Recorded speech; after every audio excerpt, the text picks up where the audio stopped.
Hey guys, I'm sitting in my hot ass car outside the store. It's hot as hell. I don't have AC in Floyd, but that's okay.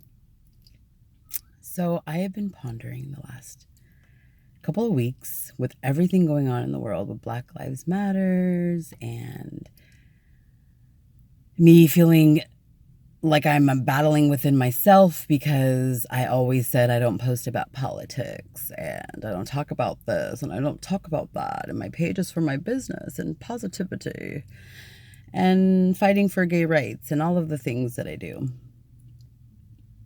And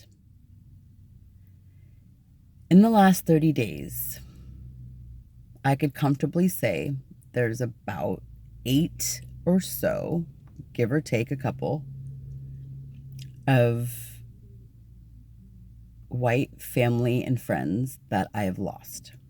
And again, I will repeat, not all of them have chosen to leave me. I've chosen to walk away from people. Okay? Whether I had a conversation with them or not, emotionally and on a different level, it's dead. Okay? I'm not saying that things can't be fixed in the future, but I've seen true colors. I've seen my own mishaps of how I allowed things to go on. I've reached out to those that I deeply love and tried to educate. I educate on my page on a regular basis. And those people who want to continue to argue about this or that, show this is solely about racism. Let me go back and make that very clear. In order for us to stop racism, things need to change. And that means realizing within yourself, whatever color you are, realizing within yourself where has racism applied in your life. If not, why have you not noticed? And if you have noticed, like, what are you planning on to do about it, right? But on the flip side, it's also Pride Month, and I am a huge advocate for the LGBTQ community. I am a queer woman myself. My husband is transgender.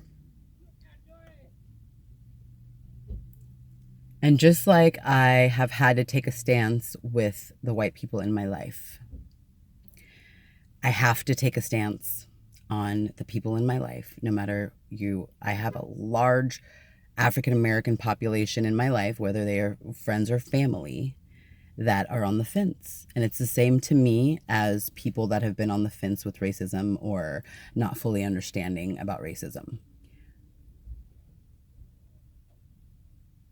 This is not a negotiable thing, okay? Whether it's because of the Bible, whether it's because you've never. I just watched a Netflix kind of like a documentary type of a thing. I think it's called, is it called Disclosure?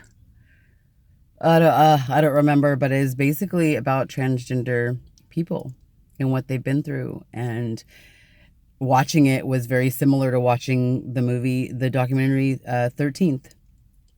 It was very similar. The same struggles, the same hatred, the same mocking and joking, and all the shows over the years that I've loved. They're saying transphobic things in there, and it's like, oh, I had no idea. I never noticed that.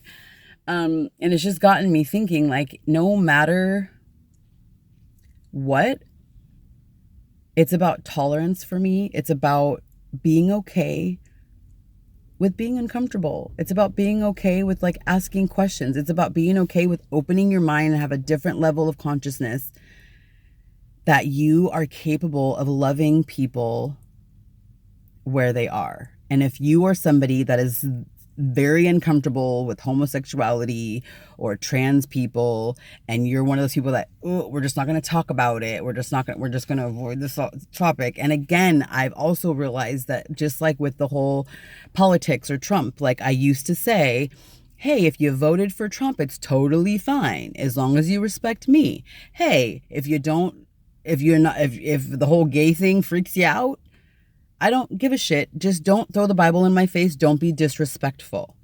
But again, I'm realizing that I need to take a hard stand on that when it comes to having intimate relationships.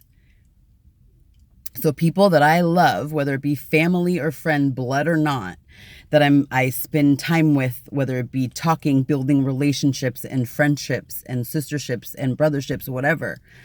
Those relationships that I put my energy into need to at least be looking within to figure out why the fuck my sexuality is such a problem for you.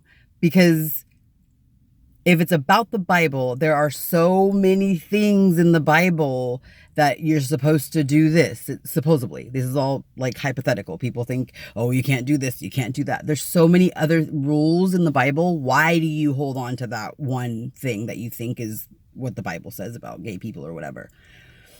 So that's the first thing. But the second thing is, just like I can't accept another white person not loving all of me and the color of my skin, or not understanding like their privilege, not understanding the level of the whole Black Lives Matter movement. That is damaging to try to keep being emotionally attached to someone that doesn't get that. It's almost like self-abusing myself. And I feel the same about the homosexuality thing and the transgender topic. And I'm struggling with that because like I struggled with all the other stuff the last month. It's been a ups and downs and crying and mad and angry and all these things. I'm feeling the same way, but on a calmer level, because I've been dealing with this homophobia bullshit for so long that it's something you realize you just live with because you don't want to make other people uncomfortable. So you do what you have to do to just live life, write it out. Because if you really sit back and think, you won't have a lot of like deep, meaningful friendships if you pick apart everyone's prejudices and things. But there's certain things that I have to have a hard ground on, and it's sad. It's really, really sad to me. It's really heartbreaking. But like I've said about the other stuff, the Black Lives Matter and the movement, if you're not on board, you need to exit left. And I'm saying that about this too. Excuse me. Again, just like with the white people I've lost, I still love them. If I saw them today, I still would probably hug them and love them. But there's a hard line that needs to happen. And if you cannot accept all of who I am, my black skin, the tone in my voice, the way my eyes roll, the fact that I'm confident, the fact that I'm a loud, proud, gay activist, the fact that I am okay with loving women, men, trans, if you're not okay with dealing or seeing and dealing with trans people, you need to exit left too. Said with love, figure it out. I can't teeter on this shit anymore. It's all of me. You love all of me, or you exit left.